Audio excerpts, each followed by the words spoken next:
Slide it in there. Slide it in there. Okay, phew. This is my RadioMaster TX16S.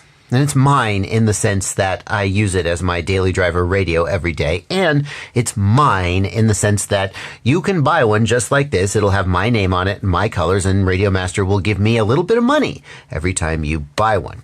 And that is why I was so surprised at how much I liked this radio, the new radio from RadioMaster, the RadioMaster Boxer, that we're going to be looking at today.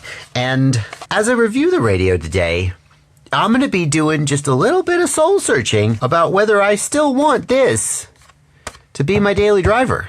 I'm Joshua Bardwell. You're going to learn something today.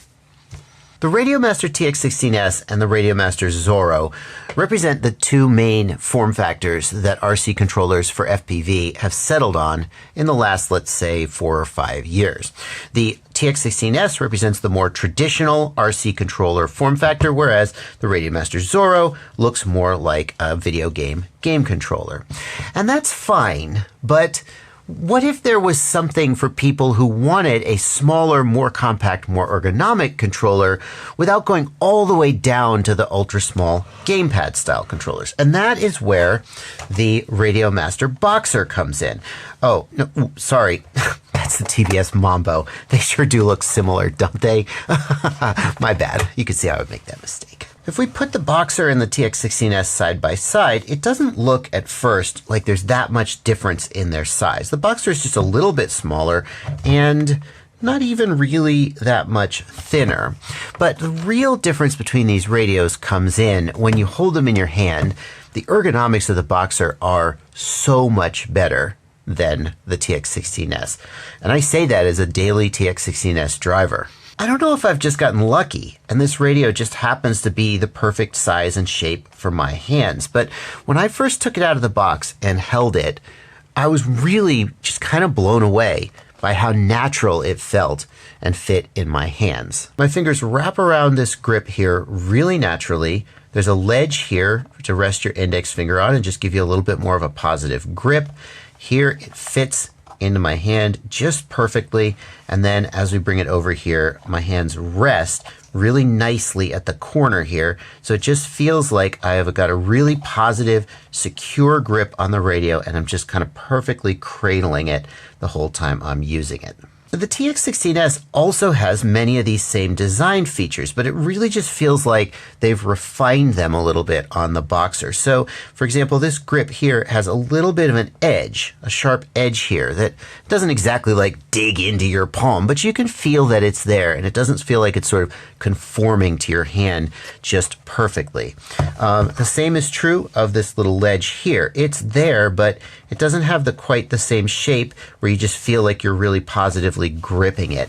And same here, we've got a little bit of a ledge here that kind of, you feel it on your palm.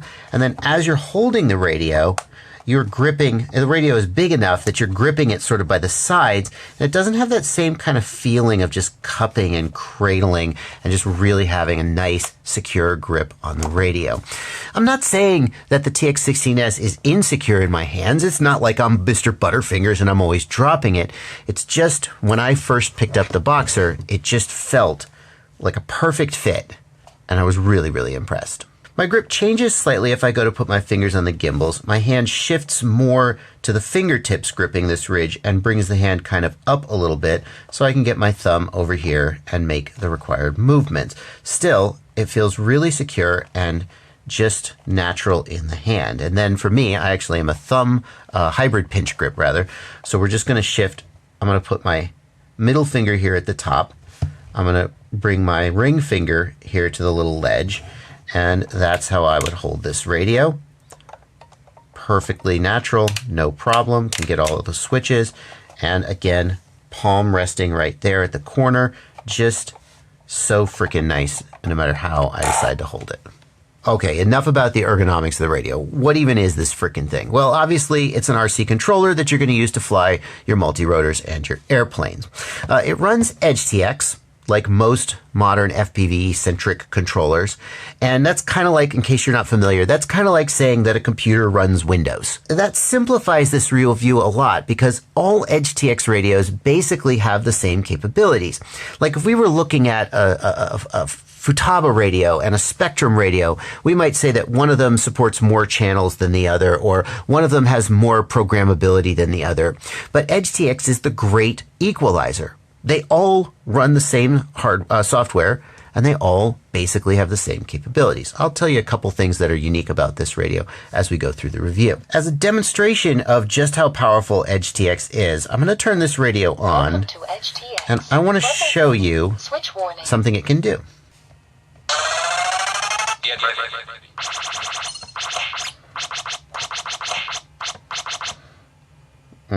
Slide it in there. Slide it in there. Okay, phew. Okay, settle down. Oh, I'm good at this. Oh, no, I can't get a Tetris.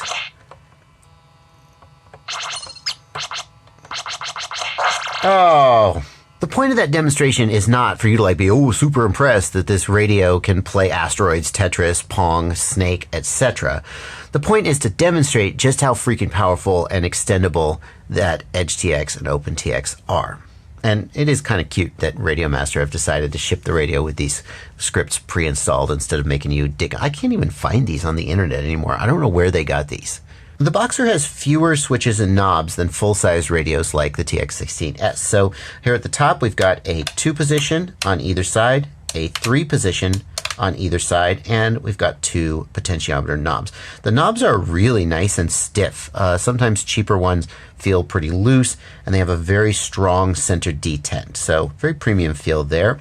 We've also got down here the 6-position switch, which you can program to switch flight mode, switch rates. I once even programmed it to switch the color of the LEDs on my racing drone. Just pick a color based on what one you switch. I've actually got a tutorial about some of this, and I'll put a link in the video description if you want to get a better idea of what these things can do. We've also got trim switches here, which of course if you fly aircraft you're going to be using the trim switches to adjust the trim of the channels in real time. And if you don't fly aircraft and you don't have much use for trim switches, they could just be used and reprogrammed as a generic momentary switch right there within finger's reach.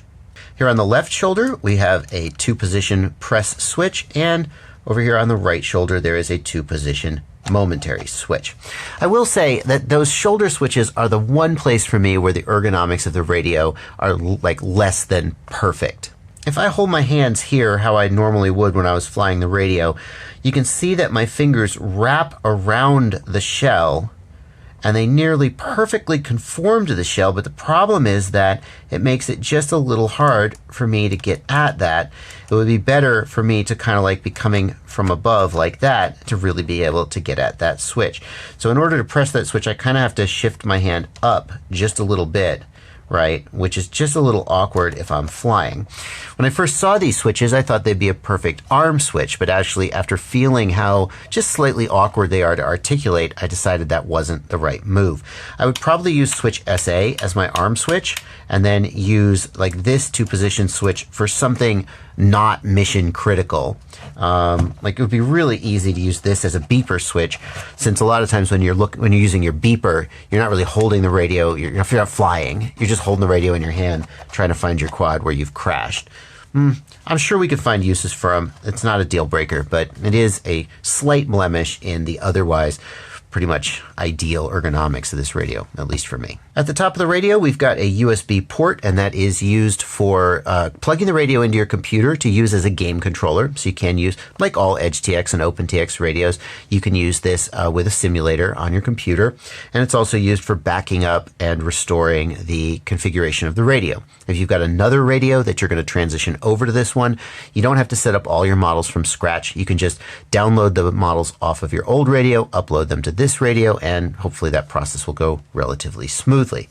We've also got an earphone jack if you want to hear that audio in your ears, and a trainer port. So if you like to use BuddyBox, this will support that. The charging port is on the underside of the radio, and this is kind of annoying that RadioMaster, they do this on all their radios. The charging port and the data port are separate. And that means that if you are using your controller to play the simulator over time the batteries will run down. And you can't charge while you're playing. I guess you could plug in the bottom port to a separate charger and charge while you're playing. But it's kind of annoying, and I don't understand why they do that. I mean, like, my cell phone can charge and do data over the same port, so why can't they? There you go. The Boxer has improved one thing about the charging situation, though. If we plug in here, we can see that it is charging not at 5 volts like most chargers. They're 5 volts and 2 amps, and that means they take a little while to charge. It will actually support Quick Charge 3.0. Here we can see it is pulling 7 volts. It can pull 7 volts at up to 2 amps, and that means the battery is going to charge just a little bit faster, assuming you're using a quick charge capable charger. Speaking of the battery, it's a doozy. Now, hang on. This is the RadioMaster 6200 milliamp hour 2S LiPo. The radio does not come with this. This was sent to me because I'm a reviewer and they want me to try to get you to buy it.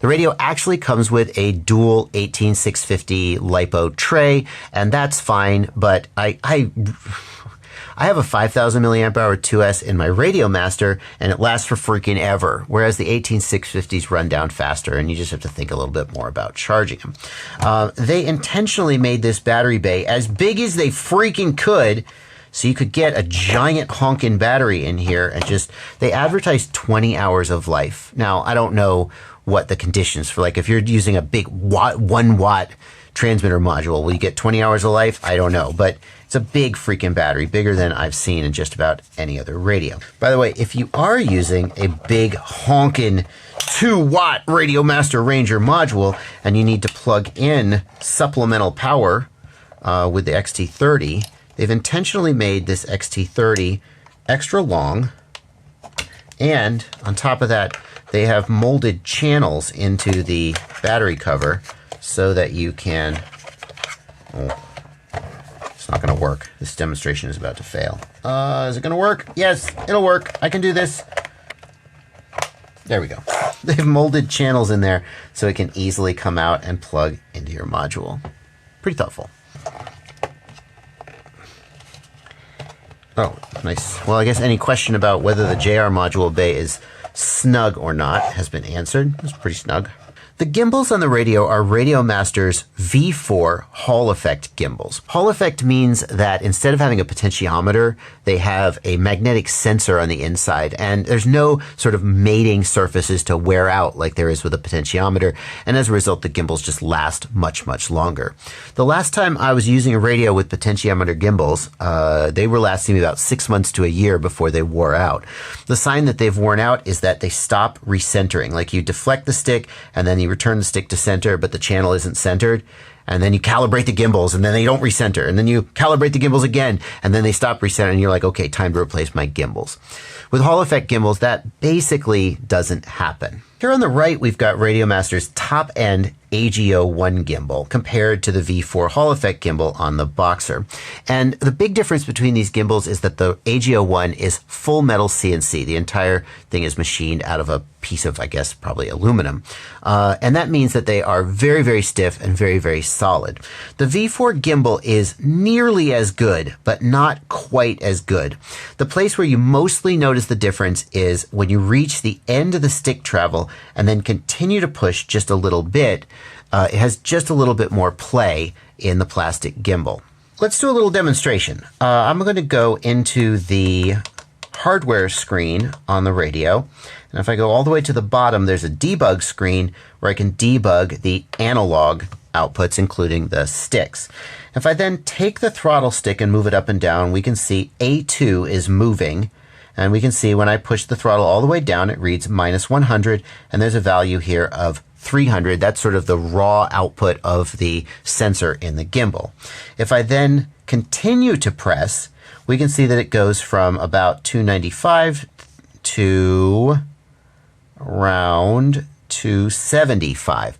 So with just a little bit of pressure, we got about 20 units of deflection. If I do that same thing with the TX16S with the AGO1 gimbals, let's see what kind of a result we get.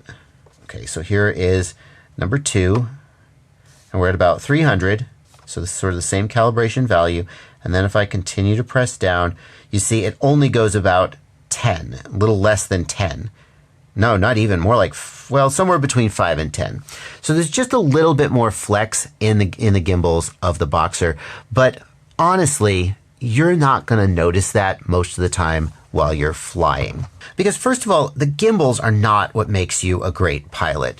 Stick time, skill, and natural talent are what makes you a great pilot, and many, many excellent pilots have done amazing things with gimbals far, far worse than this.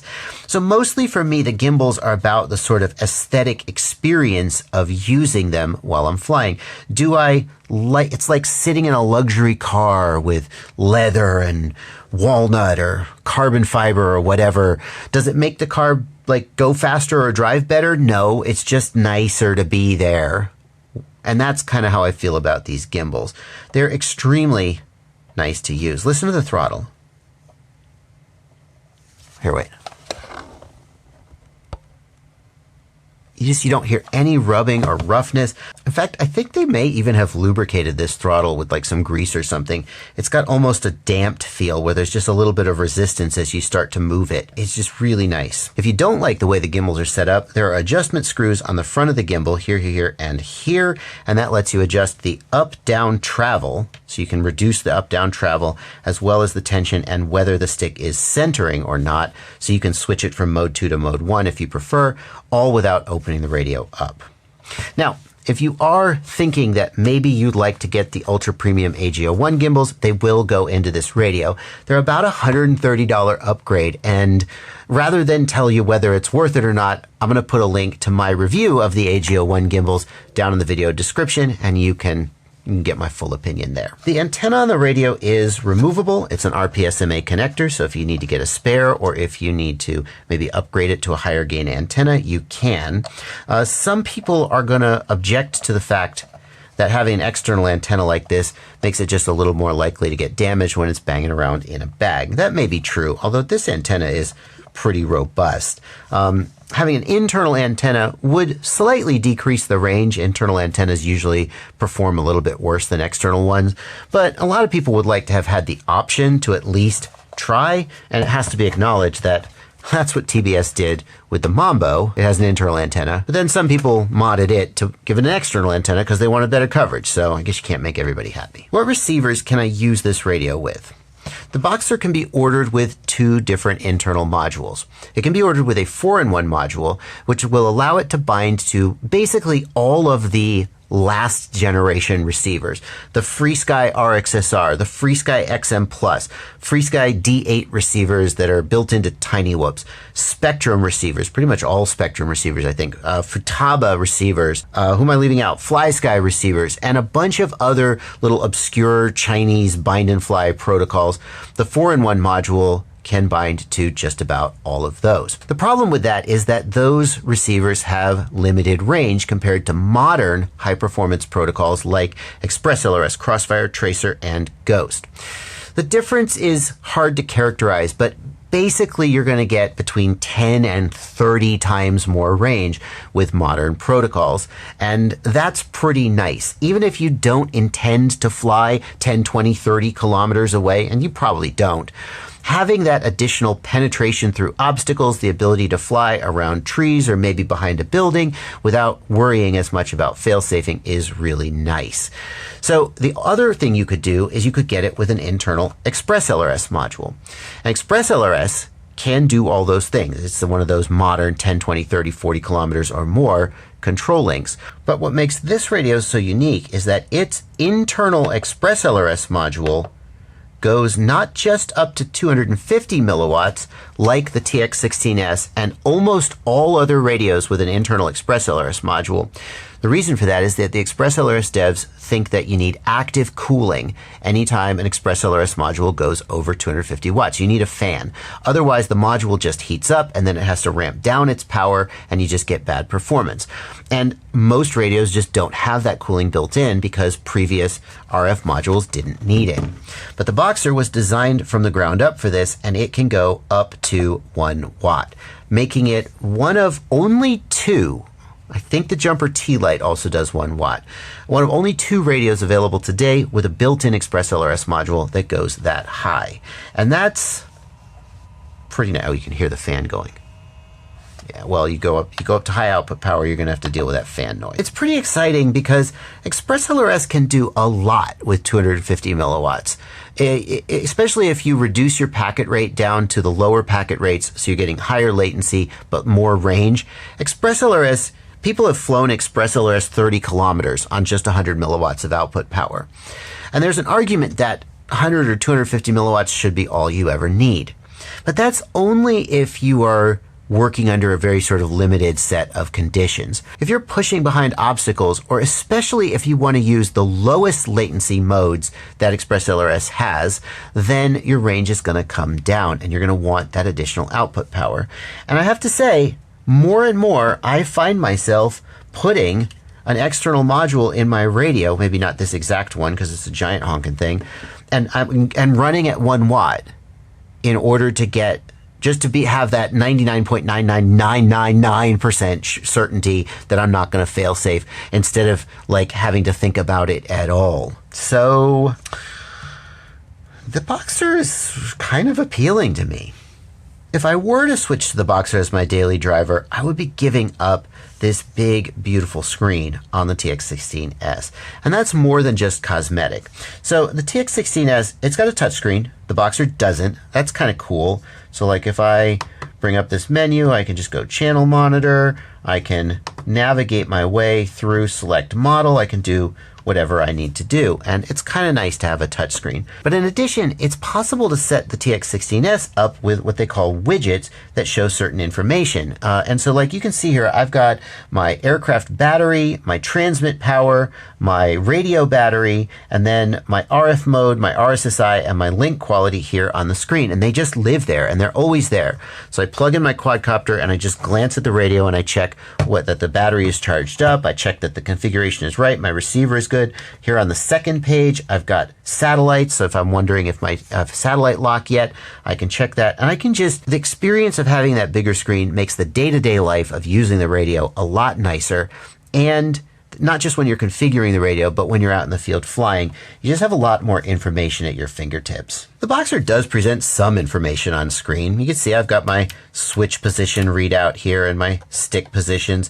And if I press the page key, I can cycle through a few other screens. And we can also press the telemetry key here, and you can actually set up telemetry screens to show you some of those same readouts that I was showing you on the TX16S. The process of using the radio, so if I press the model key and page over here, we can see that all the stuff is there. It's like all the stuff is there. EdgeTX just is EdgeTX and supports basically all the same stuff no matter what radio you're running it on. But like, here's the model setup screen on the Boxer, and here's the model setup screen on the RadioMaster. Yeah, I know which one I'd rather look at on a day-to-day basis. I don't know. I'll have to keep thinking about it, but if you've made up your mind, there are links in the video description down below where you can go pick up this radio. And it sure does mean a lot when you use those links because they are affiliate links. What that means is that when you click that link and then make any purchase at the affiliated vendor, any product you buy, not just this product, click the link, make a purchase, I get a small commission. It's an easy way for you to help support the work that I'm doing here. It doesn't cost you anything except the sort of time to go down there, find that link, and click it. Anytime you go shopping for any FPV stuff, you can use my affiliate links, and it's a small amount, but it really does add up. I'm curious to hear what you think of this radio down in the comments. I think this is going to be a big winner for a lot of people. I think it does a lot of the things that TBS wanted to do and did with the Mambo, but without some of the downsides of the Mambo. But I'm not going to pick on the Mambo while it's being victimized by someone else coming along and stealing its form factor. We're just going to let it rest over there in the corner. If you do get this radio and you decide that you want to dive into ExpressLRS just like I have, then I've got an ExpressLRS tutorial. It is the ExpressLRS Definitive Getting Started Guide. And if you're not sure about ExpressLRS, give it a watch because it might be a little more than you bargained for. I'll put a card on screen and a link down in the video description if you want to check that out.